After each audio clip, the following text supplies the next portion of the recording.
How to find when you became friends with someone on Facebook. Hey everyone, welcome back to the channel. In this video I will guide you on how you can find when you became friends with someone on Facebook, so make sure to watch the video till the end. Now you cannot find the exact date as to when you became friends with that person, but you can find out the order of when you added them as a friend, such as were they the latest person or were they the newest person or the oldest person that you added them as a friend. So to find this out, you can try to open the Facebook application, and then you can simply come to your friends tab here and go to your friends to see all of your friends.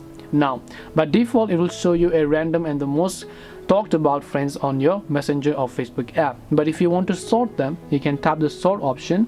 You can choose to sort by newest friends or earliest friend first. So when you select earliest friends, you should be able to see a list of friends that you've added at the earliest, or you can just tap on the newest friends first and you should be able to see a list of friends that you've added just recently.